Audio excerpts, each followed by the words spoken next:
न्यूजनेशन में अब वक्त हो गया है आज के मुद्दे पर, आज की बड़ी बहस का। और सवाल आज हम उठाएंगे आधी आबादी से जुड़ा हुआ, क्योंकि खुद सरकारी आंकड़े कह रहे हैं कि महिलाएं आज भी 21वीं सदी में कदम रखने के बाद, बड़े बड़े दावों के बाद भी महफूज नहीं है। बिल्कुल, महिला और बाल विकास मंत्रालय की तरफ से रिपोर्ट जारी की गई है जिसमें बिहार, उत्तर प्रदेश और झारखंड को सबसे असुरक्षित राज्य बताया गया है। इस रिपोर्ट पर हम तफसील से नजर डालेंगे, समझेंगे। इसके बाद हमारे साथ एक पूरा वरिष्ठ पैनल मौजूद रहेगा, राजनीतिक नुमाइंदे भी होंगे हमारे साथ और वरिष्ठ लोग भी मौजूद रहेंगे जो इस संदर्भ में बात करेंगे कि आखिर क्या वजह है कि बार बार हजारों करोड़ों का फंड देने के बावजूद भी आधी आबादी को ना तो हम शिक्षित करने में कामयाब होते हैं, ना ही अच्छी स्वास्थ्य सेवाएं देने में कामयाब होते हैं, और सुरक्षा का हाल तो बस पूछिए ही मत। बिल्कुल, चर्चा की शुरुआत करते हैं उससे पहले इसी रिपोर्ट से जुड़ी ये रिपोर्ट देखिए। आधी आबादी के सबसे अहम सवाल, शिक्षा, स्वास्थ्य, गरीबी और हिंसा के खिलाफ सुरक्षा। सबसे सुरक्षित राज्य है गोवा। बिहार, झारखंड, उत्तर प्रदेश और दिल्ली है सबसे असुरक्षित राज्य। प्लान इंडिया की तरफ से महिला सुरक्षा पर यह रिपोर्ट तैयार की गई थी। महिला और विकास मंत्रालय की तरफ से रिपोर्ट जारी की गई। कौन आगे है, कौन पीछे, इसके लिए एक GVI जैसा इंडेक्स तैयार किया गया। इंडेक्स में 0 से 1 अंक दिए गए। जो 1 अंक के सबसे नज़दीक होगा वो सबसे अच्छा, जो 1 अंक से सबसे दूर होगा वो सबसे असुरक्षित। जब असुरक्षित राज्यों की सूची बनाई गई तो राज्यों की सूची में बिहार सबसे ऊपर रहा। बिहार का इंडेक्स या कहें GVI 0.410 रहा। यूपी का 0.434 रहा, जबकि दिल्ली का 0.436 और झारखंड का 0.450 था। महिलाओं के लिए सुरक्षित राज्यों में सबसे ऊपर स्थान गोवा का रहा। गोवा का इंडेक्स 0.656 था, यानी शिक्षा, सुरक्षा, स्वास्थ्य के लिहाज से गोवा नंबर 1 राज्य है। लेकिन देश की सबसे ज्यादा आबादी वाले राज्यों में हर लिहाज से आधी आबादी की हालत सबसे ज्यादा खराब है। Team news nation. तो रिपोर्ट चौंकाने वाली है, देश की आधी आबादी से जुड़ी। खास मेहमान हमारे साथ जुड़ चुके हैं। हमारे साथ समाजवादी पार्टी की वरिष्ठ नेता प्रवक्ता वंदना सिंह जी मौजूद हैं। हमारे साथ दीप्ति रावत हैं, भारतीय जनता पार्टी की प्रवक्ता, और हमारे साथ JDU के प्रवक्ता राजीव रंजन जी भी जुड़ चुके हैं। चलिए, और बात आधी आबादी की हो रही है अनुराग, तो पहला सवाल मैं चाहूंगी, क्योंकि दिल से जुड़ा हुआ मामला हो जाता है जब आधी आबादी की सुरक्षा पर सवाल उठते हैं। और ये जो रिपोर्ट आई है यकीनन हमें और ज्यादा शर्मसार करती है कि चाहे हम स्वास्थ्य सेवाओं के लिहाज से बात कर लें, हम पैसे के लिहाज से बात कर लें, या फिर हम सुरक्षा के लिहाज से बात कर लें, हर जगह, या शिक्षा की बात कर लें, हर जगह आधी आबादी कहीं पिछड़ी हुई है। दीप्ति जी, बतौर महिला भी, प्रवक्ता तो बाद में, बतौर महिला भी ये आंकड़े यकीनन दिल को ठेस पहुंचाते हैं। और केंद्र में आपकी सरकार है पिछले 3 सालों से, और ये जिन राज्यों को सबसे असुरक्षित माना गया है, उत्तर प्रदेश में भी अभी आपकी सरकार है, झारखंड की बात करें, बिहार में आपके साथ सरकार है, भले अभी कुछ वक्त हुआ है लेकिन बहुत बड़ा बदलाव आता दिखता नहीं है, और ये तो सबसे ज्यादा असुरक्षित स्टेट डिक्लेयर किए गए हैं। क्या कहेंगे आप इन आंकड़ों पर, इन रिपोर्ट पर?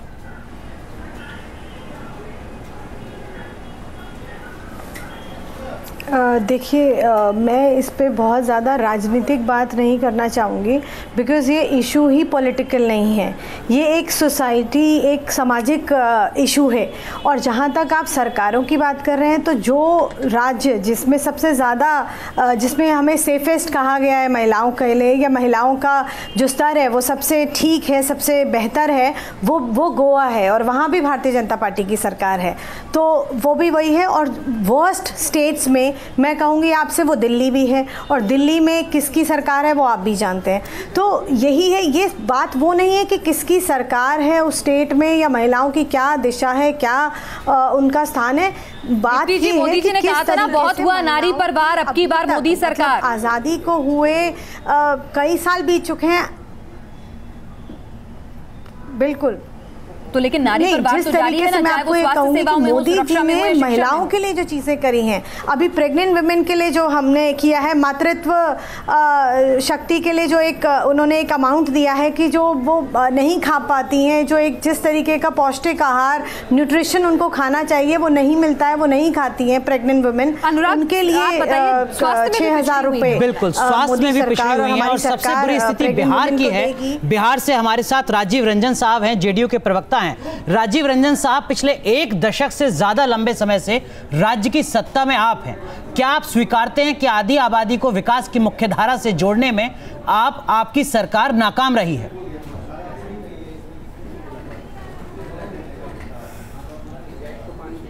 देखिए, सबसे पहले तो प्लान इंडिया ने 1 नवंबर को ये इंडेक्स जारी किया जी। और 170 पैरामीटर से 170 ऐसे पैरामीटर्स हैं जिनके जरिए ये जानने की कोशिश की गई कि गर्ल चाइल्ड की स्थिति क्या है। इसमें महिलाओं से ज़्यादा बच्चों की स्थिति पर ज़्यादा तवज्जो दी गई है और उसमें जो उनकी सुरक्षा, सेहत और साथ ही साथ उनकी गरीबी को लेकर के जो चिंताएं प्रकट की गई, इस इंडेक्स में किसको कितना स्थान मिलना चाहिए, ये अभी कहीं ना कहीं पहली बार ये एक एक्सपेरिमेंट है और इस इंडेक्स को थोड़ा तरीके से एनालाइज करने की भी ज़रूरत हम लोगों के लिए होगी। मैं इतना जरूर कहना चाहूँगा, ये एक स्वागत योग्य कदम है और कौन पीछे कौन आगे, इससे ज़्यादा अहम है कि आधी आबादी। राजीव रंजन साहब, ये कहकर जो आप कह रहे हैं वो आदर्श स्थिति है, लेकिन व्यावहारिकता से भी थोड़ा समझाइए। आप अपनी जिम्मेदारी से बच तो नहीं रहे हैं? आप ये क्यों नहीं कहते हैं कि हाँ, अगर ये रिपोर्ट बिहार को सबसे बुरा राज्य बताती है, सुरक्षित राज्य बताती है, तो हमारी नाकामी है, हम स्वीकारते हैं इस बात को?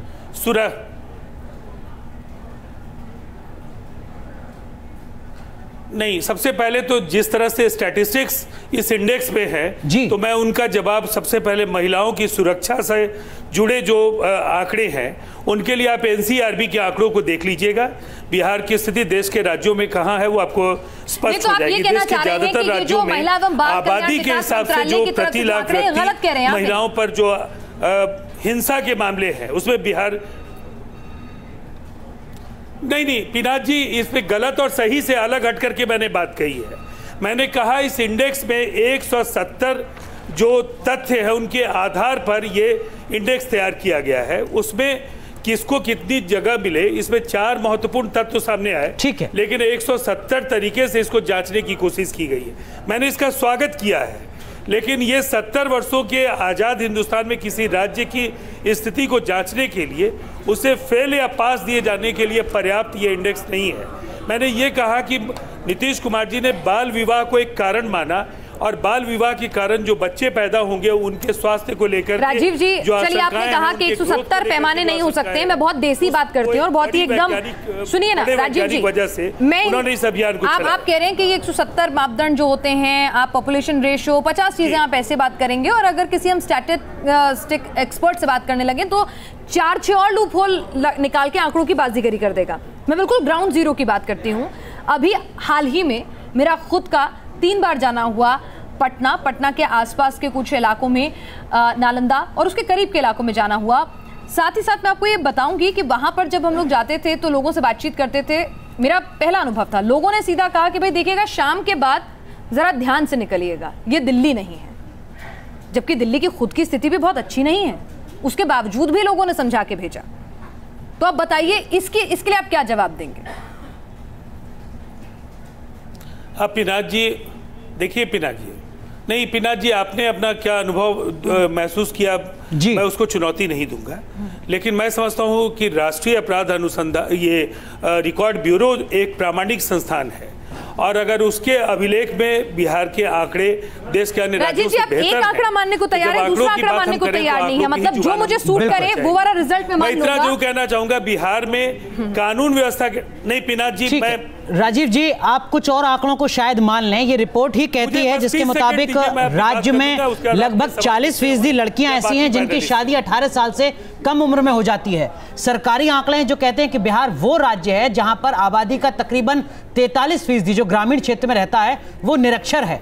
आरबीआई की एक रिपोर्ट आती है जो कहती है कि उत्तर प्रदेश के बाद सबसे ज्यादा अगर गरीब कहीं रहते हैं तो वो बिहार में रहते हैं। ये सब सरकारी आंकड़े हैं, लेकिन जिस आप एनसीआरबी के आंकड़े की बात कर रहे हैं, हमारे साथ रेखा अग्रवाल हैं, अधिवक्ता हैं।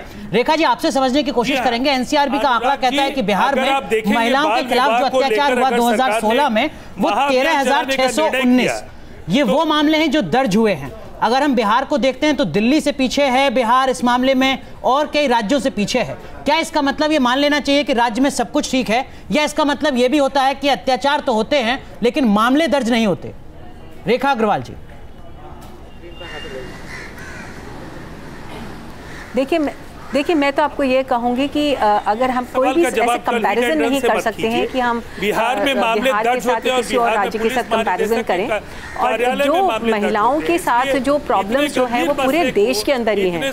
कोई ऐसा नहीं है कि कोई पर्टिकुलर राज्य के अंदर ज़्यादा है या कोई दिल्ली क्षेत्र के अंदर महिलाओं की जो स्थिति है वो ज़्यादा चिंताजनक है। मैं एक वकील होने के नाते जो जिस तरीके के मुकदमे मेरे पास आते हैं वहाँ पर हम देखते हैं कि अगर सुप्रीम कोर्ट की बात करें तो महिलाओं के साथ जो उत्पीड़न हो रहा है वो तो पूरे देश के अंदर है। तो सिर्फ एक कहना कि एक पर्टिकुलर स्टेट के अंदर है, दिल्ली राज्य के अंदर है या बिहार में कम है या बिहार में ज़्यादा है, ये कहना बिल्कुल अनुचित होगा। महिलाओं के साथ पीछे एक बड़ी वजह ये भी है कि जितनी हमें पुलिस की जरूरत है, जो बात है ये एक चिंता का विषय है जी। लेकिन क्या कितने पुलिस वालों के पद जो हैं रिक्त हैं, वो किसी भी स्टेट की आप स्थिति उठा के देख लीजिए, कमोबेश यही है। पुलिस वाले दूसरी ड्यूटीज़ में, वीवीआईपी ड्यूटीज़ में इतने ज़्यादा ऑक्यूपाइड हैं कि वो खुद कहते हैं कि हमसे ज़्यादा काम लिया जा रहा है। 25 से 30% जो है कम स्टाफ हैं, वो स्टाफ उनका पूरा नहीं है। और अगर अंतर्राष्ट्रीय मानकों के हिसाब से देखा जाए तो पहले से ही हम विजिबल पुलिसिंग में बहुत पीछे हैं जनसंख्या के लिहाज से।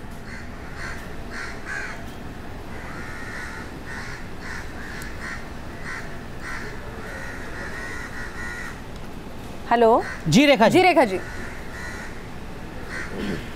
हेलो रेखा जी, आपको आवाज आ रही है?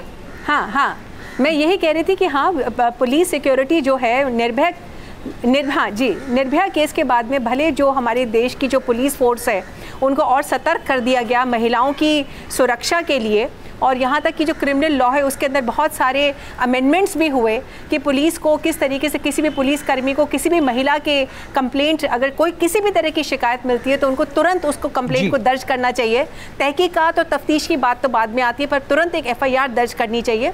उस सब के बावजूद जो पुलिस जो दिल्ली, अगर पुलिस रिफॉर्म्स की अगर हम बात करते हैं तो पुलिस रिफॉर्म्स की बहुत ज़्यादा ज़रूरत है। और जो VIP, इस बात को तो मैं ज़रूर मानती हूँ कि बहुत हद तक जो हमारे देश की जो पुलिस फोर्स है किसी भी राज्य के ले लीजिए, ओवरवर्कड है, और उनको जिस तरीके जो ड्यूटीज़ दी जाती है, अगर VIP सिक्योरिटी की बात करें तो उनका बहुत ज़्यादा समय जो है और बहुत ज़्यादा एनर्जी जो है वो VIP सिक्योरिटी के अंदर लग जाती है, और जिस पॉजिटिव काम के अंदर और उनको करने की इन्वॉल्वमेंट की जरूरत है वो उसको कर नहीं पाते। बिल्कुल, वंदना सिंह जी हमारे साथ मौजूद हैं, आप समाजवादी पार्टी के प्रवक्ता हैं। वंदना सिंह जी, मैं आंकड़े पढ़ रहा था, साल 2016 के उत्तर प्रदेश में 48,000 से ज़्यादा मामले दर्ज हुए महिलाओं के खिलाफ अत्याचार से जुड़े, यानी हर दिन औसतन 130 से ज़्यादा अपराध दर्ज हो रहे हैं उत्तर प्रदेश में जब आप सत्ता में थे। कैग की रिपोर्ट है जो कहती है कि जब आप सत्ता में थे तब अपराध में 60% से ज़्यादा का इजाफा हुआ। कैसे आप फिर मौजूदा सरकार पर आरोप लगा सकते हैं इस रिपोर्ट के बाद? हमारी बीजेपी की प्रवक्ता अभी अपनी पीठ थपथपा रही थी गोवा को लेके, फिर वो दिल्ली की स्थिति को लेके उन्होंने अपने हाथ धो लिए। लेकिन आप उत्तर प्रदेश की बात क्यों कर रहे हैं? आप दिल्ली पे आ जाइए, दिल्ली हमारी राजधानी है। की बात इसलिए कर रहे हैं, दिल्ली की पहले दिल्ली हमारी राजधानी है। आप सत्ता में रही हैं, बिल्कुल ठीक है। अखिलेश जी ने महिलाओं को सुधार को लेके काफी प्रयत्न किए थे। 2012 में 1090 उन्होंने हेल्पलाइन चलाई थी जिसमें कम से कम 6,50,000 के तकरीबन शिकायतें दर्ज हुई थी। ऐसा नहीं कि उन्होंने कुछ नहीं किया। गर्भवती महिलाओं के लिए उन्होंने काफ़ी प्रयास किए थे, काफ़ी प्रयत्न किए थे, उनके लिए अलग से सहयोग करने की कोशिशें की थी, ऐसा नहीं है। लेकिन किसी भी प्रदेश को उत्तर प्रदेश जैसे वंदना जी, जो सवाल राजीव जी से था, ईमानदारी से क्या आप कह सकती हैं कि हाँ जितना काम करना चाहिए था वो हम नहीं कर पाए 5 साल? देखिए, स्थितियां बेहतर नहीं है उत्तर प्रदेश जैसे जिले को लेके, जो हमारे देश का सबसे बड़ा जिला है, राज्य है जो हमारा, उसको अगर आप लेकर देखें और बाकी भिन्न राज्यों से अगर आप उसकी तुलना करेंगे तो उत्तर प्रदेश जो राज्य जो है उससे कहीं बड़ा है। उसका कानून व्यवस्था, उसकी सुरक्षा व्यवस्था देखना। अभी पिनाज सवाल उठा रही थी पुलिस कर्मियों की नियुक्ति को लेकर। देखिए, पुलिस कर्मियों की नियुक्तियां भी काफी हुई हैं। नियुक्तियां कैसे हुई हैं वो सब जानते थे उत्तर प्रदेश में, वो अपने आप में सवालों के घेरे में। वंदना जी, आंकड़े में आपको बता दूं, देखिए 3,60,000 सैंक्शनड पोस्ट हैं उत्तर प्रदेश में पुलिस के, 1,80,000 पुलिसकर्मी काम कर रहे हैं, आधे लगभग देश के सबसे बड़े राज्य के। उस आधे में भी जो भर्तियां थी उनको लेकर लगातार सवाल उठते रहे। बिल्कुल, देखिए, तो बहुत आसान है किसी के ऊपर उंगलियां उठा देना, किसी पे दोष निकाल देना। वंदना जी, सरकारी आंकड़े जरूर होंगे, लेकिन आप ये नहीं कह सकते हैं कि उस वक्त की मौजूदा सरकार ने कोई इस बारे में प्रयत्न नहीं किया या इसको सुधार की कोई कोशिश नहीं की। रिपोर्ट कहती है सवाल नैतिकता का है कि अगर आपके समय यादव अच्छा नहीं था तो आप कैसे मौजूदा सरकार पर सवाल खड़ा कर सकते हैं? अखिलेश यादव अगर आज जाने जाते हैं, अगर आज उनको लोग याद करते हैं, उनके काम के लिए ही याद करते हैं। उन्होंने जो प्रयत्न किया है, इसीलिए आज वो सत्ता से बाहर भी हैं। देखिए कहीं ना कहीं कुछ ना कुछ कमी रही होगी, मैं मानती हूँ, तभी आज दूसरे सरकार को मौका दिया गया। तो हम पिछली सरकार की कमियों पे क्यों जा रहे हैं? आज की मौजूदा सरकार पे देखें,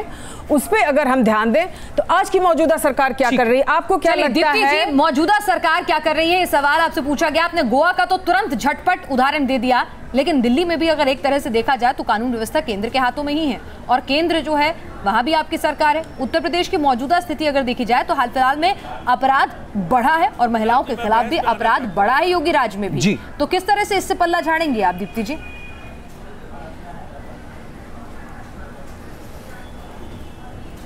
देखिए, जब हम दिल्ली की बात करते हैं तो हम दिल्ली की सरकार की बात करते हैं। नहीं, कानून व्यवस्था किसके अंडर है ये बताइए मुझे। दूसरी बात मैं सुनिए पहले दीप्ति जी, कानून व्यवस्था किसके अंडर है दिल्ली की? वो महिला किसके अंडर है? दिल्ली पूर्ण राज्य नहीं है।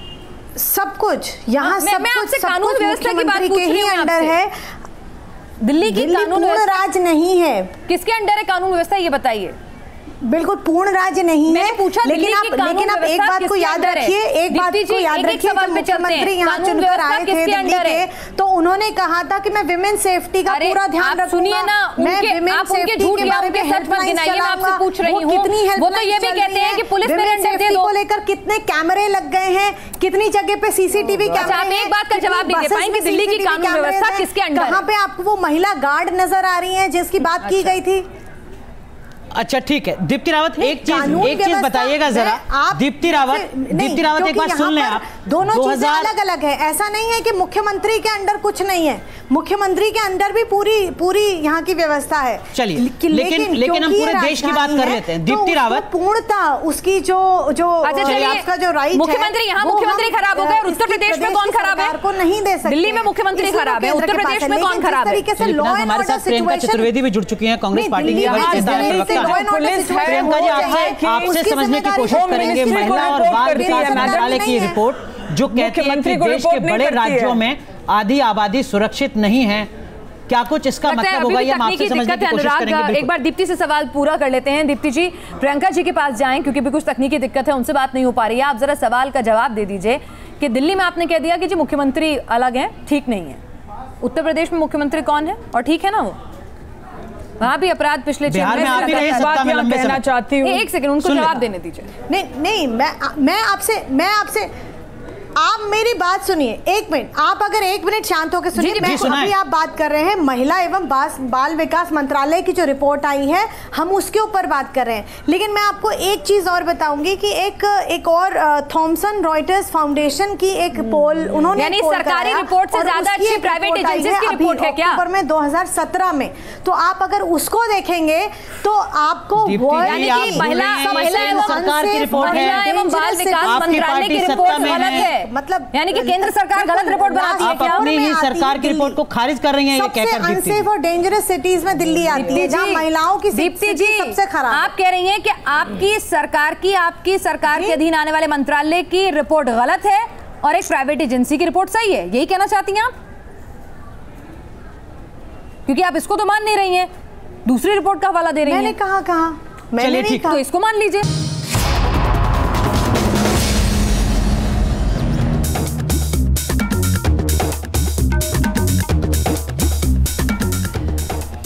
तो सवाल देश में महिला सुरक्षा को लेकर उठ रहे हैं।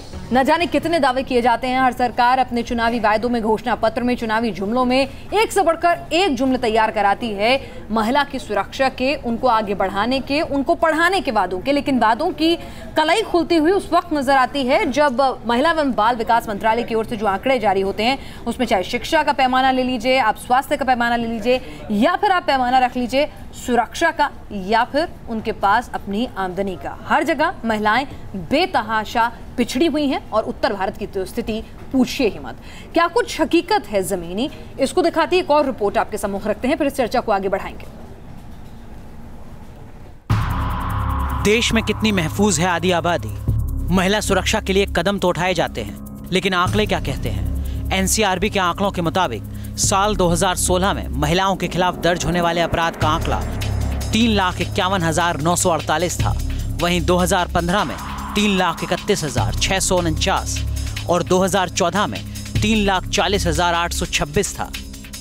यानी महिला सुरक्षा को लेकर तमाम दावों के बावजूद आधी आबादी के खिलाफ अपराध में इजाफा ही हुआ है। राज्यों की बात करें तो साल 2016 में बिहार में महिलाओं के खिलाफ 13,619 केस दर्ज हुए, उत्तर प्रदेश में 48,757, झारखंड में 5,802। आंकड़ों से साफ है कि हिंदी प्रदेश की हालत अच्छी नहीं है।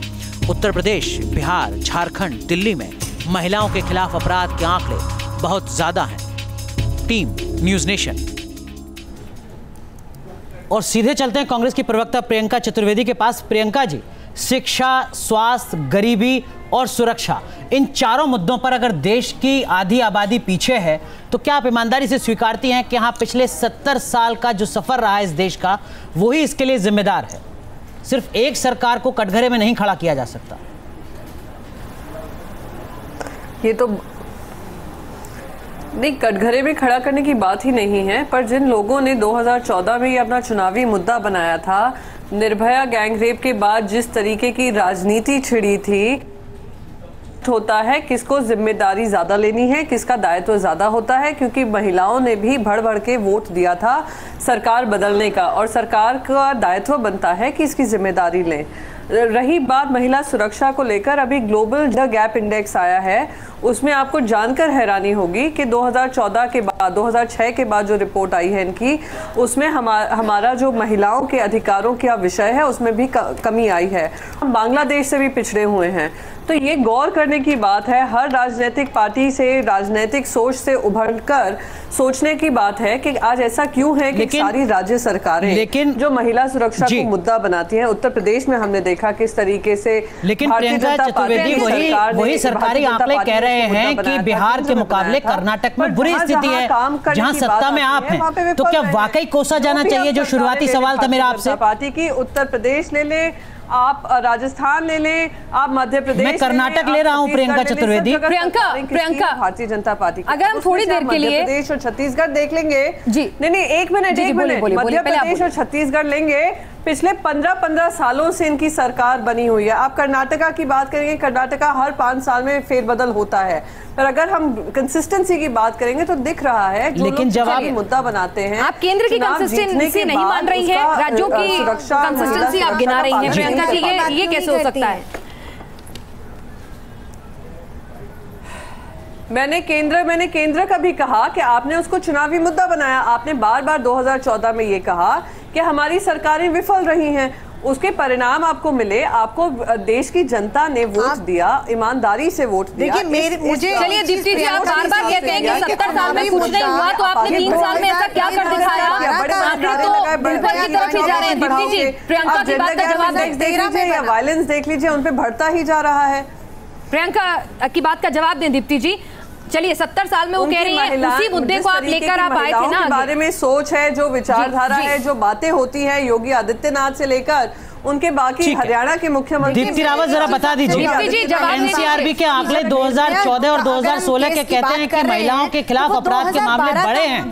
हर दिन लगभग 1000 मामले दर्ज हो रहे हैं इस देश में। बाद दिल्ली में भी इनकी सरकार थी, और सुनिए मेरी बात सुनिए, इनकी सरकार खराब थी, अच्छी थी, आज आपकी सरकार है। बदलाव की बयार का वादा करके वो सपने दिखाकर आप सत्ता पर काबिज हुए। प्रियंका जी भी यही कह रही है ना। चलिए, 70 साल में जो कुछ हुआ, आपने 3 साल में से कौन से तीर मार लिया? अपराध का ग्राफ तो उल्टा बढ़ रहा है, कम होने की बजाय।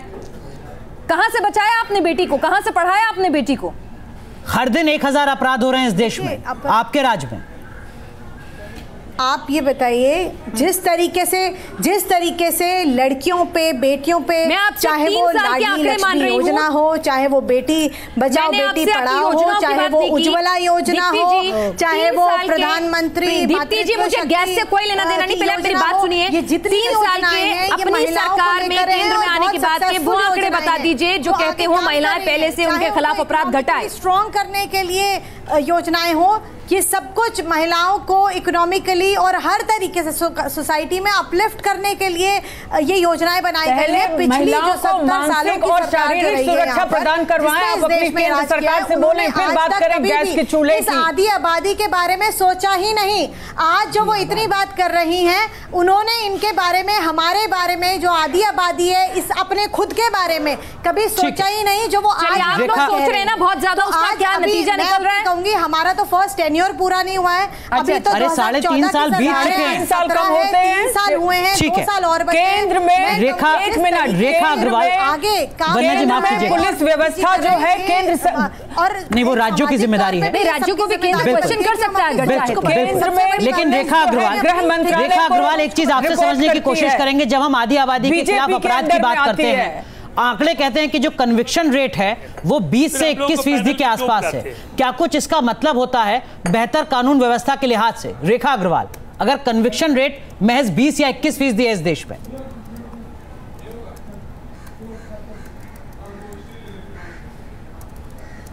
हेलो हेलो जी रेखा जी, आप सवाल अगर ना सुन पाई हो तो मैं दोबारा दोहराता हूं। इस देश में क्राइम अगेंस्ट वुमेन का जो कन्विक्शन रेट है वो 20 से 21% है महज। क्या कुछ इसका मतलब होता है आपके हिसाब से? क्या ये भी एक बड़ी वजह है हालात बिगड़ने की? देखिए, जहाँ तक कन्विक्शन रेट की बात है, ऑफ कोर्स ये एक कारण बन सकता है कि जो हालात हैं वो हमारे देश के अंदर सुधरते हुए नहीं दिखते हैं। पर इस बात को भी हमें नहीं भूलना चाहिए कि ये एक हमारा प्रजातांत्रिक देश है जहाँ पे रूल ऑफ लॉ जो है सबसे बड़ा कानून है, और कानून के अंदर एक सर्टेन जो प्रोसीजर प्रिस्क्राइब कर रखा है, एक सर्टेन एक प्रक्रिया है जिसके तहत किसी को सज़ा दी जा सकती है। तो जो एक FIR दर्ज करता है या कोई भी महिला दर्ज करती है, ज़रूरी नहीं कि वो FIR जो है, जो प्रथम सूचना रिपोर्ट कोई भी महिला दर्ज करती है, कोई शिकायत दर्ज करती है, वो 100% सही हो। ये मैं नहीं करी कि हर FIR जो सच्ची होती है झूठी होती है, ये तो जज को फैसला करना है। परंतु हमारे देश का जो एक हमारे संविधान का एक बेसिक फंडामेंटल कॉन्सेप्ट है वो ये है कि किसी भी जो एक इनोसेंट आदमी है उसको सज़ा नहीं मिलनी चाहिए, और एक सर्टेन प्रोसीजर है जिसको हमें फॉलो करना पड़ता है। उस प्रोसीजर को अपनाने के लिए लंबा समय भी लग जाता है, और कई बार उसकी वजह से बेनिफिट ऑफ डाउट भी जो है वो जो लेकिन राजीव रंजन साहब, जिसकी वजह से राजीव रंजन साहब, आप आदर्श तरीके से अपनी बातों को बता रहे थे, जरा ईमानदारी से बताइएगा, आप लंबे समय से सक्रिय राजनीति में हैं, क्या इस देश के नीति निर्माताओं ने आधी आबादी को विकास की मुख्यधारा से जोड़ने का ईमानदारी से प्रयास किया है कभी? आप GST पर सहमति बना लेते हैं, लेकिन महिला आरक्षण विधेयक पिछले 7 साल से लंबित है। ये सिर्फ एक नजीर में दे रहा हूं आपके सामने। ईमानदार कोशिशें होती हैं क्या? देखिए, सबसे पहले तो संसाधनों का असमान वितरण हुआ, और निश्चित तौर पर उसमें कहीं ना कहीं जेंडर बायस भी रहा है, इससे इनकार नहीं किया जा सकता है। लेकिन आपके GVI के जो इंडेक्स को लेकर के जो बहस हो रही है, वो कहीं ना कहीं वो पूरी तरह से बहस पटरी से उतरी हुई है। इस बहस में महिलाओं के खिलाफ हिंसा के आंकड़ों के आधार पर GVI पर आप बहस कर रहे हैं, और उन आंकड़ों के आधार पर मैंने आपको कहा बिहार की स्थिति जो आप बताने की बार बार इस बहस में कर रहे हैं, जो बड़े स्क्रॉल्स आपके चल रहे हैं, जो हेडलाइंस चल रहे हैं, बिहार के आंकड़े देश के कई राज्यों से बेहतर है जी। जहां तक एम्पावरमेंट का सवाल है, बिहार एक मॉडल है जहां 50% हिस्सेदारी वहां पंचायती आरक्षण में, पंचायती चुनाव में दी गई महिलाओं को, जहां पुलिस फोर्सेस के अपॉइंटमेंट में 50% की वहां का आरक्षण साक्षरता और लगातार जिस तरह से बाल विवाह और राजीव रंजन साहब, बाल विवाह बड़ी समस्या है बिहार में आज भी, साक्षरता महिलाओं की बड़ी समस्या है बिहार में आज भी, गरीबी महिलाओं की बड़ी समस्या है आज भी बिहार में। बिहार की क्या है वो बात किसी से छिपी नहीं है। स्वास्थ्य इंडेक्स बिहार का क्या कुछ कहता है राजीव जी?